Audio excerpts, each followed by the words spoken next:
I love how optimistic he is at pretty much all times. It's like he can go through pretty much anything and still find the will to push forward. But I hate the fact that he has about as much personality as a plastic bottle. I love how she's probably the wisest character in the game, but I hate how it takes like 3 chapters for her to actually start being interesting. Alright, I'm gonna say it. I love how passionate she is at pursuing her dreams and doing everything it takes to become as successful as she hoped. But I hate the fact that she chose one of the worst possible people to kill just because it's what the devs wanted. I both love and hate the fact that if he just didn't die at the beginning, he would have basically become this game's Kazuichi. I love how wholesome he is in every way, so I hate how he had to die in such an undeserving way. I have utmost respect for people that stay true to a strong sense of morals, and that's why I hate how they killed him in chapter 3 instead of... I love how he's not exactly the brightest person around, but not dumb enough to where he becomes a nuisance to deal with. But I hate how you could probably remove him from the game entirely and the plot wouldn't even change.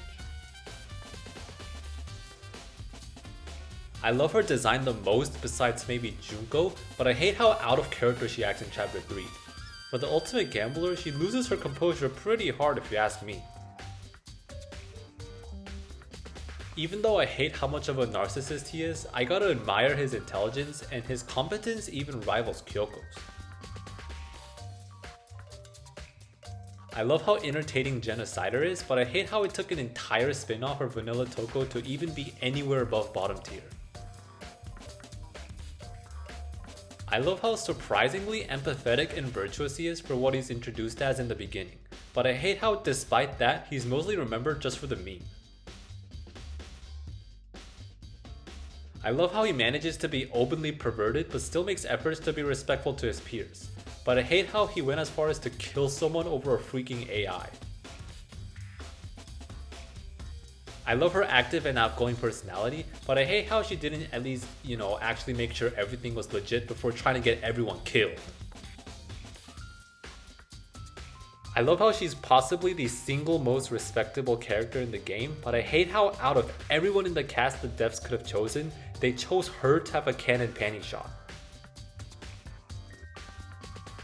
I think the concept of her being a soldier is pretty cool, so I hate how we never actually see her true self in game. And the only account we have of her is in IF and in Zero, which not a lot of people know about. By the way, I will never accept this as canon. I love her voice actress for both languages and just how crazy everything gets whenever she's on screen. But I hate how she ultimately boils down to just a generic villain that wants to take over the world because evil and stuff. Now I can see there being an argument saying her character doesn't need a motive because that's just the way she is, but this is simply my opinion. I like how he's a protagonist that actually has major development and plot relevance as opposed to Makoto, but I hate how even then he's mostly just another bland anime protagonist until chapter 6. I love how she's basically an idealized gamer girl GF in virtually every way, but I hate how she's basically an idealized gamer girl GF in virtually every way. I love how funny some of her lines are, but I hate how she's implied to be into Gundam because that prevents me from wifing her. Because if I did, then that would be NTR, and that is a strict no-no. I appreciate her figure, obviously, but I hate how they basically took Hina and somehow made an even more useless character. Okay, a sick part of me actually wishes she didn't die in chapter 3 because I was starting to look forward to her character development. But either way, I hate how the female cast of Goodbye Despair could have potentially been all top tier waifus, but her sole existence ruined the streak. I love how wholesome he is deep down, as expected from someone who cares for animals, but I hate how annoying it is to get anything through to him in the first few chapters, which can drive a lot of players away from him. I love how he's kind of a perfect balance between comedic relief and plot relevance, and I hate that this face isn't just his default model. I love how she gives off a more positive aura than people give her credit for, but whenever she preaches one of her boomer lines, I slowly start taking it back. I love how he takes great pride in what he does, making him one of the few people that actively uses their talent for the benefit of others. But I hate that he's low-key a predator. I love just the sheer amount of optimism he has for pretty much any situation he's in. But I hate how the devs put so much emphasis on the shit comments to the point where it's mainly what he's remembered for. I love how she can be surprisingly mature at times for how playful she usually is, and I hate how she basically died for no real reason.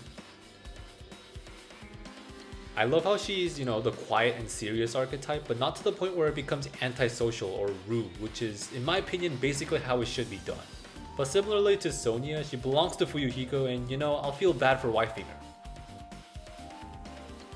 I love this sprite and everything it implies about her character, but I hate just whatever this is. I love how he went through quite possibly the biggest redemption arc our character has ever had in this series, and I hate that I ever thought this dude was gonna die like chapter -1. I love how he played a much more tolerable version of Byakuya while still keeping his leadership qualities, but I hate how the mystery he presented that hyped up probably every fan playing the game for the first time turned out to be just bait. Everyone knows about this dude, his intelligence just blows my mind, and as a bonus, he probably has the single best body discovery scene in the entire series. But with that said, I still hate how he just doesn't know when to shut the fuck up. I love how she is overall pretty well rounded and easily likable by most fans, but I hate that I can never listen to Claire de Lune the same way again. I love how even though he technically reverts the player back to a generic male protagonist, they still try to make him more individualistic than the other two, but in the end, I still can't deny that I'm a little disappointed over what could have been. I love how despite being a filler gimmick for most of the game, he becomes much more significant near the end of the story.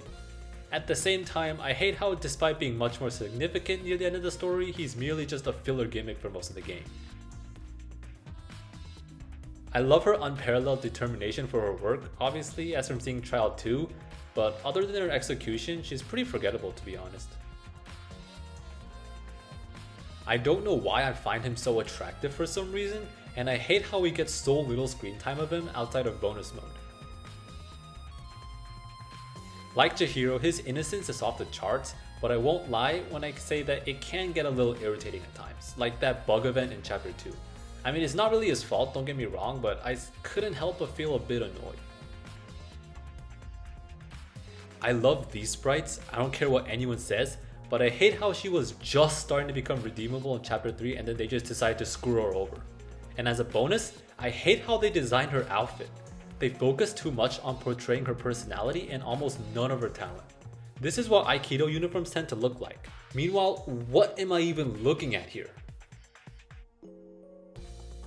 I love her character progression from the start of the game to the end and just how much she's changed, but I'm gonna be honest, this gimmick got old really quickly.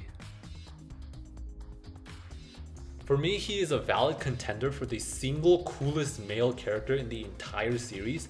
Every time he was on the screen, I'd be giving my full attention at all times because I just love everything about him. So you could probably imagine what I felt by the time I finished his trial. I swear to God, chapter 3, can you stop ruining great characters for 5 minutes? I love how she becomes an actual character after being nothing more than a joke in the beginning, but I hate how it took like 3 chapters for her to do so. Alright, look, I would have loved virtually everything about her if she just didn't talk about Atua every 10 seconds. Like, come on man, we were this close to perfection. I have nothing but respect for this guy pretty much all throughout his arc, but I hate what they did to his body reveal. Like, am I supposed to be taking that seriously? I love just how ridiculously vulgar she is 24/7, but I hate this line. I love how he always has an active mindset and he's just a bro all around. He's pretty much the person I aspire to be, but at the same time, I'm not a fan of how he can get pretty hot-headed at times. I love how he single-handedly makes everything 10 times more interesting when he's involved. And I hate that he has not 1, not 2, but 3 sprites that I'll be seeing in my sleep paralysis demons.